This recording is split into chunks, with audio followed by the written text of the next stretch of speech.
کیوں اٹھا رہے ہیں؟ فرمایا کیا میں اپنے رب کا شکر گزار بندہ نہ بنوں؟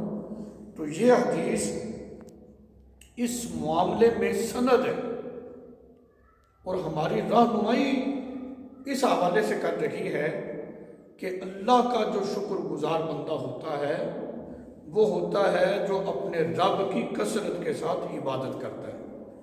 تو عبادات کی کثرت، عبادت جو ہے وہ کثرت کے ساتھ کرنا، اس کا مطلب یہ ہوتا ہے کہ بندہ اپنے رب کا شکر ادا کر رہا ہے۔ حدیث مبارکہ ہے، میرے آقا علیہ الصلوۃ والسلام نے فرمایا کہ سجدہ ایک ایسی مخصوص عبادت ہے، سجدے کے حوالے سے ذکر کیا کہ بندہ سجدے کی حالت میں اپنے رب کے بہت زیادہ قریب ہو جاتا ہے۔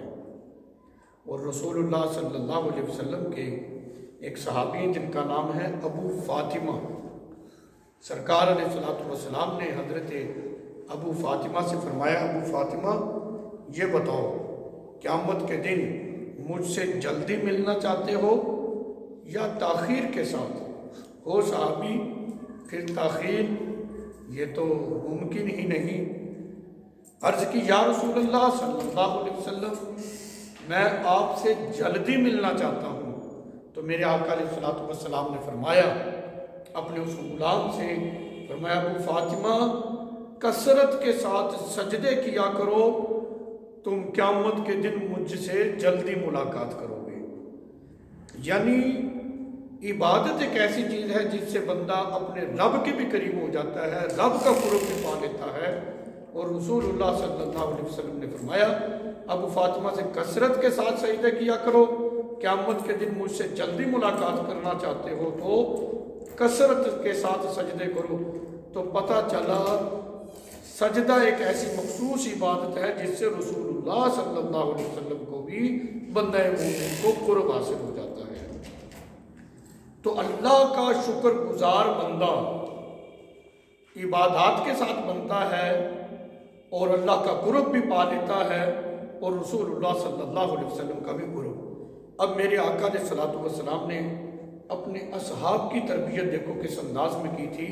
حضرت عثمان غنی رضی اللہ تعالی عنہ، آپ کے معمولات میں سے یہ بات بھی ہے کہ نماز عشاء کے بعد 2 رکعت نماز نفل اس طرح ادا کیا کرتے تھے کہ 15 پارے پہلی رکعت میں اور دوسرے 15 پارے دوسری رکعت میں پڑھ لیا کرتے تھے، یعنی 2 رکعت نماز نفل میں ختم قرآن آپ کر لیا کرتے تھے۔ تو عبادت کا ذوق اور شوق ایسا نبی کریم علیہ الصلوۃ والسلام نے اپنے غلاموں کو سکھا دیا تھا، اور وہ جانتے تھے اللہ کا شکر گزار بندہ بننے کے لیے انسان کو چاہیے کہ وہ زیادہ سے زیادہ اپنے رب کی عبادت کرے۔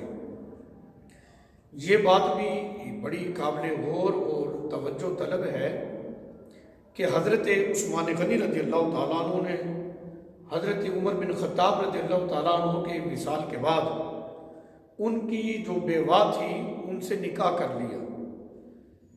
تو وہ مائی صاحبہ کہنے لگی حضرت عمر بن خطاب سے کہ حضرت عثمان غنی رضی اللہ تعالیٰ عنہ سے فرمانے لگی کہ مجھے اس بات کی خوشی ہے کہ میں ایک امیر المومنین حضرت عمر بن خطاب کی بیوہ تھی، اب امیر المومنین حضرت عثمان بن عفان ان کی میں زوجہ بن گئی ہوں، اس بات کی تو خوشی ہے، لیکن سوال میرا یہ ہے کہ آپ نے مجھ سے نکاح کیوں کیا؟ اب نہ تو میں آپ کو اس انداز میں خدمت کر سکتی ہوں، میری کچھ عمر زیادہ ہو گئی ہے۔ حضرت عثمان غنی رضی اللہ تعالیٰ عنہ فرمانے لگے، آپ نے فرمایا کہ میں نے اس لیے نکاح کیا ہے کہ میں نے مسجد میں باہر عمر کو اللہ سے ڈرتے ہوئے دیکھا ہے، اللہ کی عبادت کرتے ہوئے دیکھا ہے، اللہ کا شکر ادا کرتے ہوئے دیکھا ہے۔ آپ سے نکاح کرنے کا مقصد یہ ہے کہ تم مجھے بتاؤ وہ گھر میں اپنے رب کا شکر کیسے ادا کرتے تھے، گھر میں اللہ کی عبادت کس طرح کرتے تھے، اپنے رب سے کیسے ڈرتے تھے۔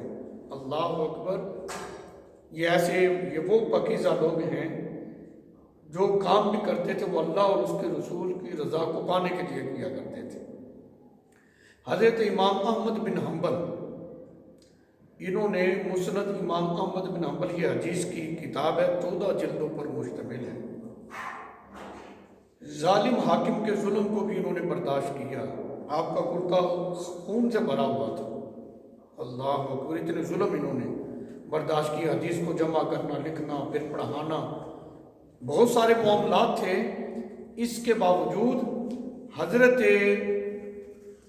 امام احمد بن حنبل جو ہیں وہ ہر رات فرائض کے علاوہ 300 رکعت جو ہے نماز نفل اللہ کی عبادت کیا کرتے. یعنی بات یہ کہ وہ کثرت کے ساتھ اپنے رب کی عبادات میں ہی مصروف رہا کرتے تھے. فرائض کے علاوہ نفلی عبادت کی اتنی کثرت کرتے تھے.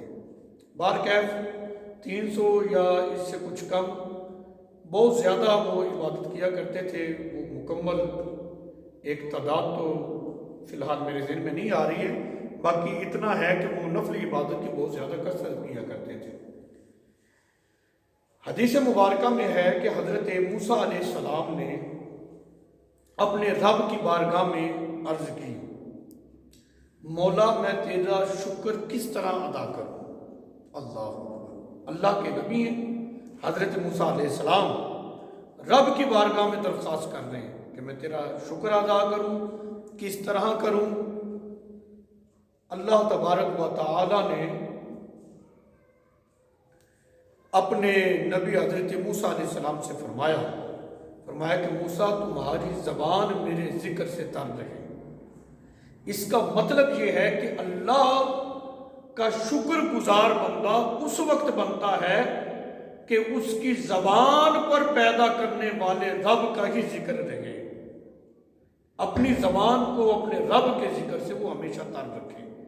اس روایت سے ہمیں یہ ملتا ہے کہ عبادت کی کثرت کرنے والا وہ بھی اپنے رب کا شکر گزار بندہ ہے. اور حضرت موسیٰ علیہ السلام سے فرمایا اپنی زبان کو میرے ذکر سے تر رکھو. تو شکر گزاری جو ہے وہ اللہ کرنے میں ہے، اللہ کے ذکر سے اپنی زبان کو تر رکھنے میں ہے. اب یہاں پر یہ بات کہ آپ سنتے جائیں، حدیث پاک ہے میرے آقا علیہ الصلوۃ والسلام نے فرمایا روئے زمین پر جب تک ذاکرین موجود ہیں، اللہ کا ذکر کرنے والے موجود ہیں، اس وقت تک روئے زمین پہ قیامت نہیں آئے گی. یعنی اللہ کا ذکر جو ہے ایک ایسی شے ہے جو بڑی سے بڑی مصیبت کو بھی ٹال دیتا ہے. ٹال کیا دیتا ہے؟ جہاں ذاکرین ہوں، ذکر کرنے والے ہوں، ان کے قریب تو کوئی مصیبت بھٹک بھی نہیں سکتی، آ بھی نہیں سکتی ہے. بلکہ یہاں تک فرما دیا جب تک روئے زمین پر اللہ کرنے والے موجود ہیں قیامت نہیں آ سکتی ہے. بلکہ ایک حدیث پاک کا تو مفہوم یہ ہے، کیونکہ میرے آقا نے فرمایا کہ تم اپنی ذکر کی، رب تعالیٰ نے موسیٰ علیہ السلام سے فرمایا اپنی زبان کو میرے ذکر سے تر رکھو، یہ ہے شکر گزاری. اب سنو، ایک حدیث میں یہ ہے کہ بندہ اپنے رب کا ذکر اس طرح کرے کہ دیکھنے والا کہ دیوانہ ہے، کہ وہ اپنے آپ کو کھو بیٹھے، ایسے اپنے رب کا ذکر کرے کہ دنیا کا تعلق ختم ہو جائے اور ایسا خاص قرب اس کو جو ہے وہ اللہ کے ذکر سے جب وہ اپنے رب کا ایک قرب پا لیتا ہے تو پھر ایک وہ جو دیوانگی والی کیفیت اس پر طاری ہوتی ہے. لوگ کہیں یہ تو دیوانہ ہے، فرمایا اس طرح تم اللہ کا ذکر کرو، یعنی اتنی کثرت کے ساتھ اپنے رب کا تم ذکر کرو. تو عبادات کی کثرت اور ذکر کی کثرت سے یہاں تک معلوم ہو گیا کہ شکر گزار بندہ وہ ہوتا ہے جو کثرت کے ساتھ اپنے رب کی عبادت کرتا ہے، کثرت کے ساتھ اپنے رب کا ذکر کرتا ہے، اپنی زبان کو رب کے ذکر سے تر رکھتا ہے، وہ اپنے رب کا شکر گزار بندہ ہوتا ہے. حدیث مبارکہ میں ہے، اب یہ حدیث پاک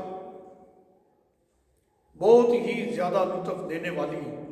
نبی پاک علیہ الصلوۃ والسلام کے سارے فرامین ایسے ہیں کہ بندہ مومن جب پڑھتا ہے، سنتا ہے، اس کی روح کو مزید تازگی مل جاتی ہے، ایمان اس کا بڑھتا ہے. یوں سمجھ لیں جیسے انسان خوراک کھانے کے بعد بھوک لگی ہو، نڈال ہو جائے، وہ کھانا کھانے کے بعد اس کے جسم کو ایک تازگی سی مل جاتی ہے. ایسے ہی انسان کی جو روح ہے جب اس کو عبادت والی غذا مل جاتی ہے تو پھر یہ بھی تر و تازہ ہو جاتی ہے، پھر انسان کو وہ لذت اپنے اندر محسوس ہوتی ہے اللہ اور اس کے رسول کے ذکر سے، وہ ایک خاص قسم کی ایک نوعیت ہوتی ہے جو وہ اپنے اندر پاتا ہے۔ اللہ اکبر۔ حدیث مبارکہ کا مفہوم ہے انسان جب کوئی کپڑا خریدے،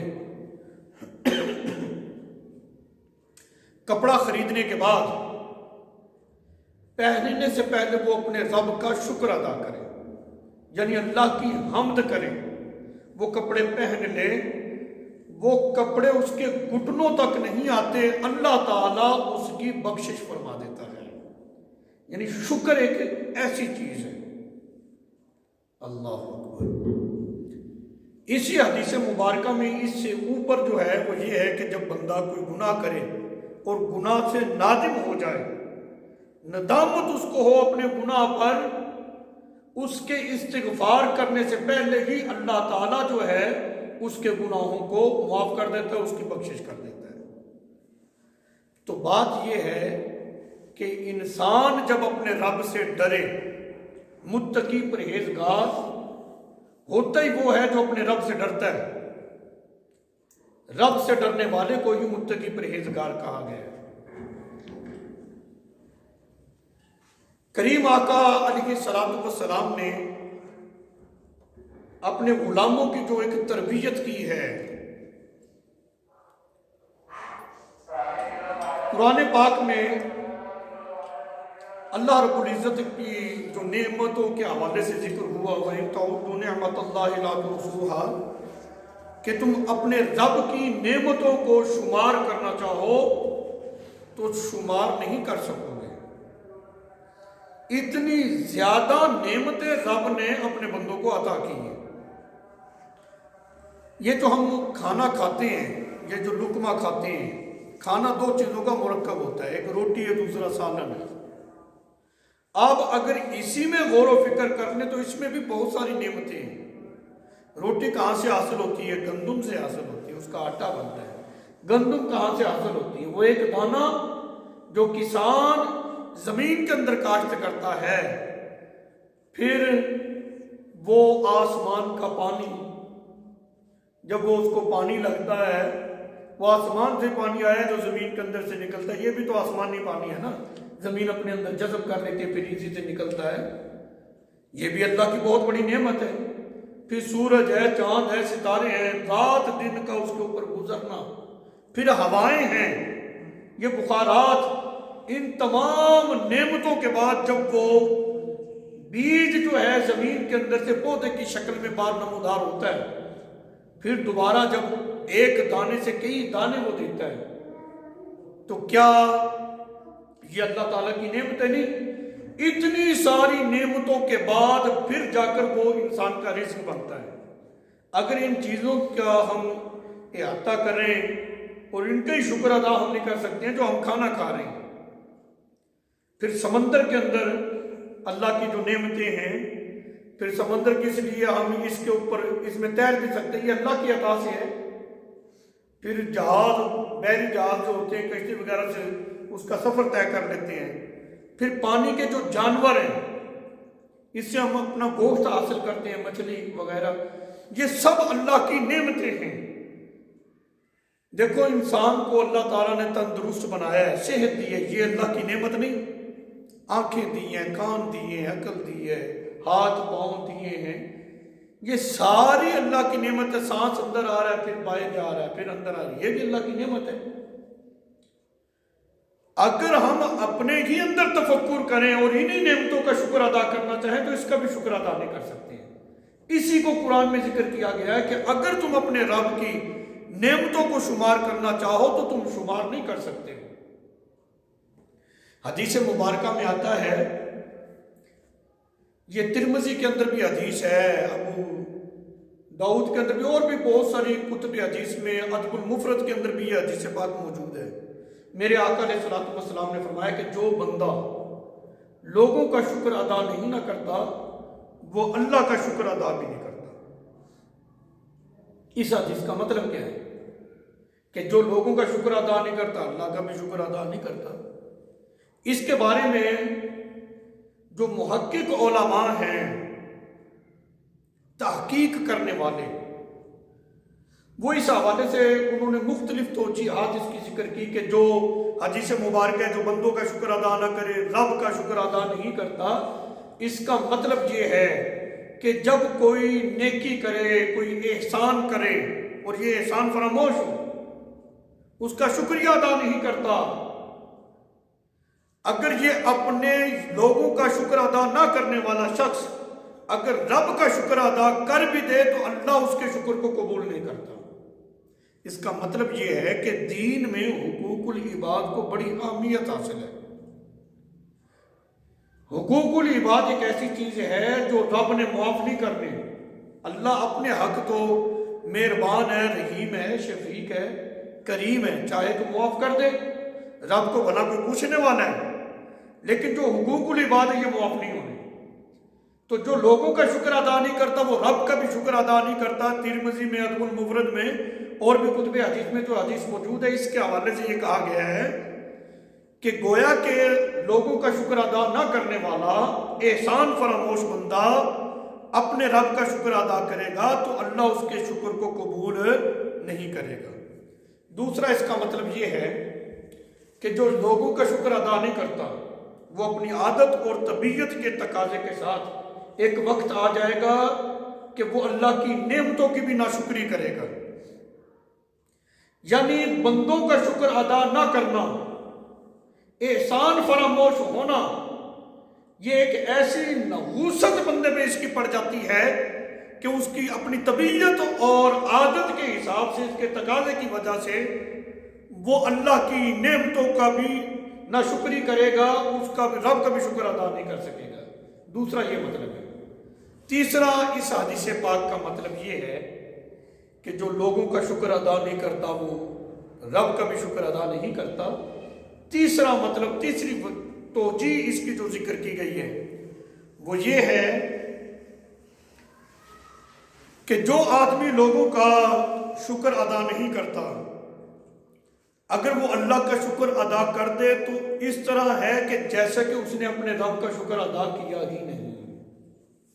تو مطلب یہ ہے رب اس شکر گزار بندے پہ راضی ہوتا ہے جو لوگوں کا شکر گزار ہو۔ جب بندہ، نبی پاک علیہ السلام حدیث پاک ہے، گھر تشریف لایا، حضرت عائشہ ام المومنین صدیق باپ کی صدیقہ بیٹی، جس کے بارے میں نبی پاک علیہ السلام نے فرمایا صاحب میرے غلاموں، اگر میرے بعد کسی مسئلے میں الجھن ہو جائے تم عائشہ کے پاس آ جانا، میں نے عائشہ کو محدثہ بنا دیا۔ اللہ اکبر۔ حضرت عائشہ رضی اللہ تعالی عنہا زوجہ رسول، تمام مومنوں کی ماں، فرماتی ہیں میرے گھر سرکار علیہ السلام تشریف لائے، دیکھا گھر میں ایک روٹی کا ٹکڑا پڑا ہے، سرکار علیہ السلام نے روٹی کا وہ ٹکڑا اٹھایا، اس کو چیک کیا، خراب تو نہیں ہے، وہ روٹی درست تھی، سرکار علیہ السلام نے اس کو کھا لیا۔ پھر فرمایا عائشہ، جس گھر میں رزق کی تکریم، رزق کا احترام نہیں کیا جاتا، یہ اللہ کا رزق اس گھر میں پھر کم کم لوٹ کر آتا ہے۔ تو پتہ یہ چلا اللہ جو رزق دے، جو نعمت دے، اس نعمت کی قدر کرنی چاہیے، اس نعمت کا احترام کرنا چاہیے، اس نعمت کی تعظیم کرنی چاہیے، نہ کہ اس کی تحقیر کی جائے۔ جس اللہ کی نعمت کی تحقیر کی جائے گی، مطلب یہ ہے کہ اس کو عزت نہیں دی جائے گی، اس کو ضائع کر دیا جائے گا، اس میں اسراف کیا جائے گا۔ مطلب یہ کہنا چاہتا ہوں کہ اس کے اندر وہ اسراف کر رہا ہے تو پھر وہ نعمت اس گھر میں اس کا پلٹنا جو ہے وہ ممکن ہے کہ وہ کم اس گھر میں نعمت آئے۔ کیوں؟ سرکار علیہ السلام کا فرمان ہے، فرمایا اس گھر میں نعمت وہ کم کم آتی ہے جس گھر میں اللہ کی نعمت کی قدر نہ ہو۔ تو انسان کو اللہ کی نعمتوں کا بھی شکر گزار ہونا چاہیے۔ اللہ تعالیٰ اپنے کس بندے سے خوش ہوتا ہے؟ اللہ تعالیٰ نے جس کو دیا ہے نا جی، اللہ اپنے ایسے بندے سے خوش ہوتا ہے کہ وہ بندہ تکبر کی نیت سے نہیں، اور نہ ہی اسراف ہو، فضول خرچی بھی نہ ہو، اللہ کے دیے ہوئے رزق سے کھائے بھی صحیح، پیے بھی صحیح، پہنے بھی صحیح۔ یعنی اللہ اپنے ایسے بندے سے راضی ہوتا ہے، خوش ہوتا ہے، ایسے بندے کو رب پسند فرماتا ہے کہ جس کو اللہ تعالیٰ جو نعمتیں دے اس نعمتوں کا اثر جو ہے اس بندے پر نظر آنا چاہیے۔ اس کا مطلب یہ ہے کہ انسان کو بخیل نہیں ہونا چاہیے، تعدی سے نعمت کے لیے نعمت کا اظہار کرے کہ اللہ تعالیٰ نے اس کو دیا ہوا ہے، تو اللہ تعالیٰ کو یہ چیز پسند ہے، لیکن تکبر والی نیت نہ ہو، اسراف والا بھی پہلو اس کے اندر نہ ہو، یہ شرط ہے۔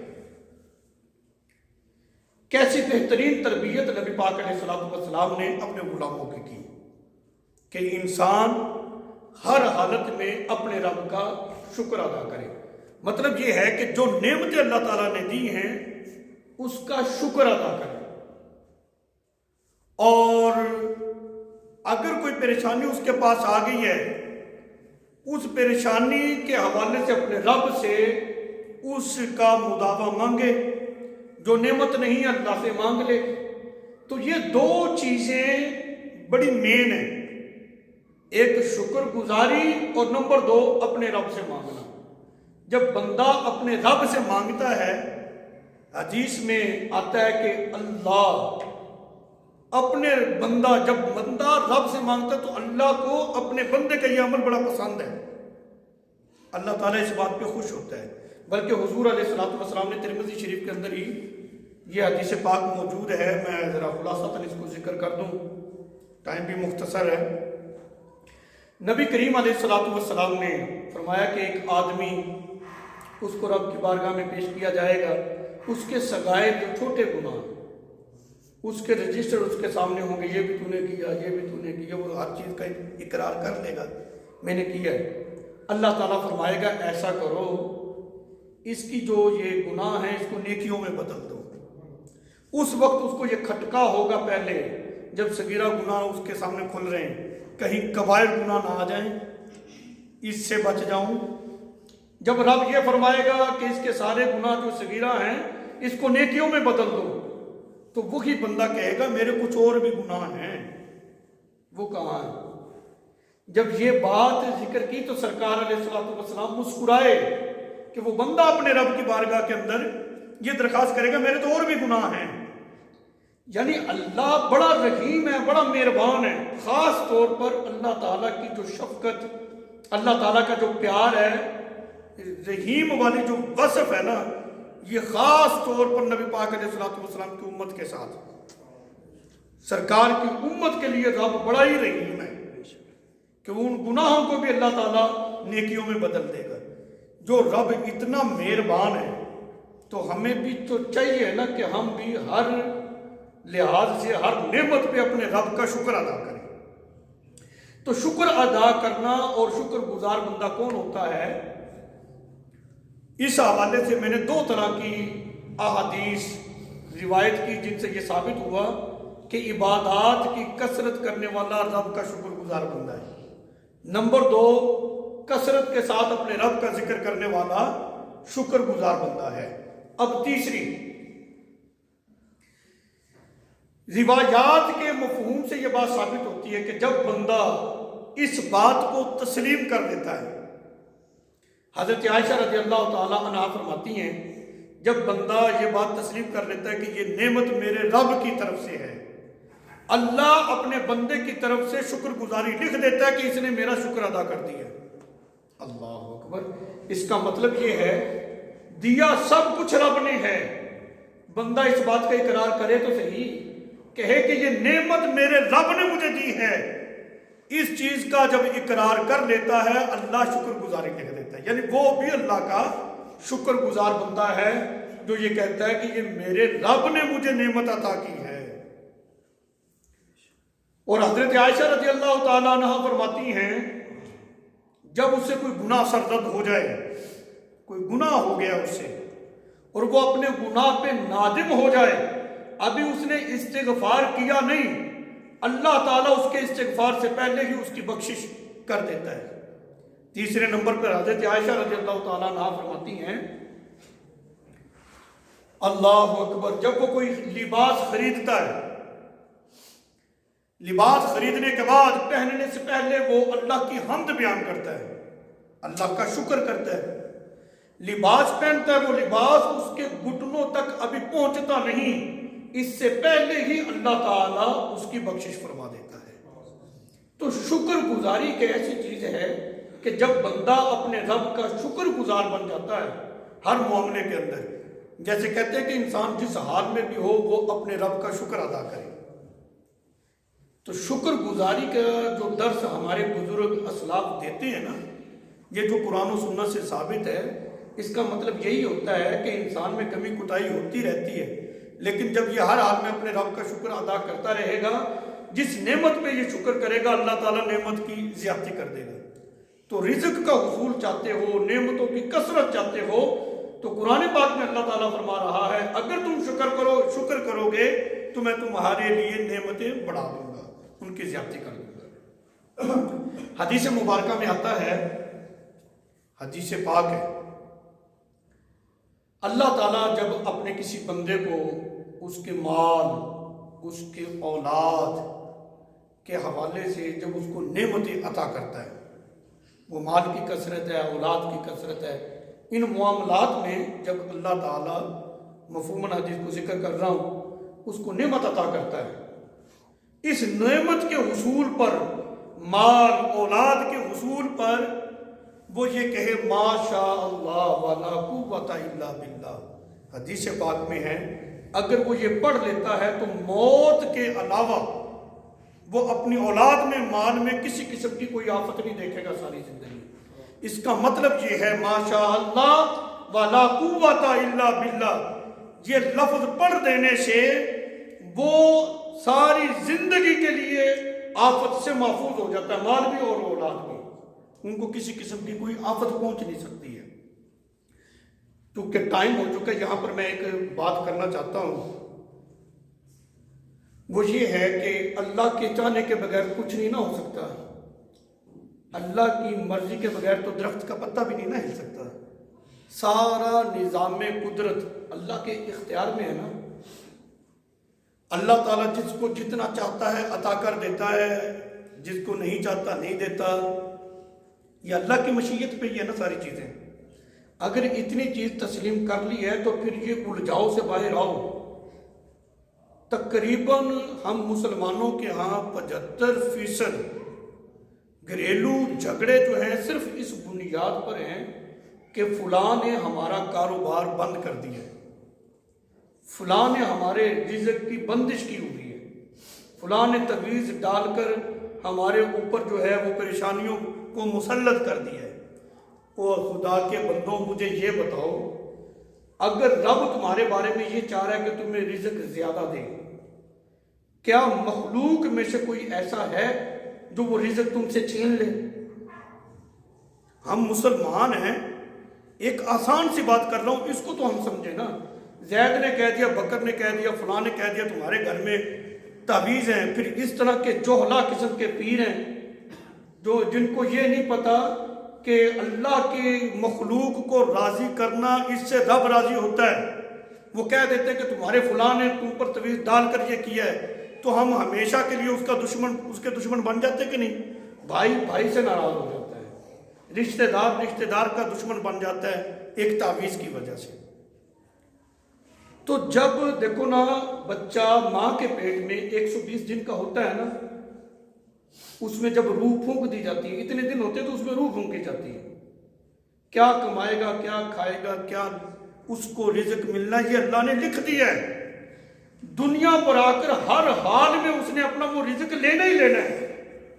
مخلوق میں سے کوئی بھی نہیں ہے جو اس کے رزق کی بندش کر سکے، اس کے حصے کا رزق اس سے چھین سکے، کوئی بھی نہیں ہے۔ یہ اللہ کی عطا ہے، رب عطا کر رہا ہے۔ رب دینا چاہے کوئی بندہ اس کو روک دے، یہ کوئی بات کرنے والی ہے یار، اس کو سمجھیں۔ ہمارے مقدر کا ہمیں مل کر رہے گا، ہم ایسی جھوٹی افواہیں اور ایسے جھوٹے پیروں کے پیچھے لگ کر جن رشتہ داریوں کو نبھانے کے اسلام نے ہمیں ترغیب دی ہے، بھائی چارہ اخوت کا درس ہمیں اسلام دے رہا ہے، جس کے ساتھ خون کا رشتہ نہیں ہے، برادری کا رشتہ نہیں ہے، ایک کلمے کی بنیاد پر رشتہ ہے کہ وہ کلمہ گو ہمارا مسلمان بھائی ہے، اس کے ساتھ خیر خواہی کا درس اسلام ہمیں دے رہا ہے. نبی پاک علیہ السلام کی تعلیمات یہ ہیں. ہم ایک فاسق فاجر پیر کے پیچھے لگ کر کہ اس نے بندش کر دی ہے اور اپنے رشتہ داروں کے دشمن بن کے بیٹھ جاتے ہیں. ایسا ہرگز نہیں ہے. ہاں کوئی پریشانی ہو رہی ہے تو گھر میں قرآن کی تلاوت کرو نا. سب سے بڑا تفویض تو یہ ہے. اس کو کھولو, قرآن کی زیارت کرو, قرآن کی تلاوت کرو. میرے آقا علیہ الصلوۃ والسلام نے فرمایا اپنے گھروں کو قبرستان نہ بناؤ. ہو سکے تو یہ سنت اور نوافل جو ہے گھر جا کر پڑھا کرو. بچوں کی بھی تربیت ہوتی ہے. گھر میں جتنی بچی ہیں بیوی ان کی بھی تربیت ہے.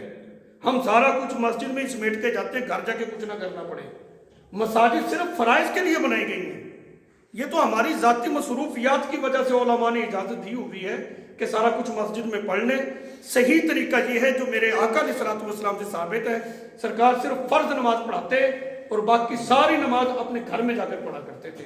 سنت طریقہ تو یہ تھا. گھر میں نماز پڑھو, نفلی عبادات شروع کرو, قرآن کی تلاوت کرو. یہ جتنی پریشانیاں یہ دور ہو جائیں گی. یہ کن چیزوں کے پیچھے تم پڑ گئے ہو؟ میں مطلقاً اس چیز کا انکار نہیں کر رہا ہوں. اللہ کا کلام ہوتا ہے, اس میں اثر ہے, لیکن وہ تعویذ دینے والا بھی تو کوئی اللہ کا ولی ہونا چاہیے نا.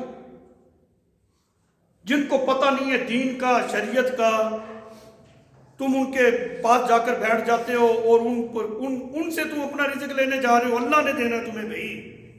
ہاں جو اللہ تعالیٰ کے برگزیدہ بندے ہوتے ہیں وہ اگر ہاتھ اٹھائیں رب کی بارگاہ میں درخواست کریں, اللہ ان کے وسیلے بھی دیتا ہے. لیکن اللہ والے ہوں ان کے پاس جائیں. جو فاسق فاجر لوگ ہوتے ہیں ان کے پیچھے لگ کے ہمیں اپنے معاملات رشتہ داری کے حوالے سے یہ خراب نہیں کرنے چاہیے. یہ میں جمعے کے حوالے سے تمہیں میسج دینا چاہتا تھا. جنہوں نے سنتے نہیں پڑھی وہ سنتے پڑھ لیں.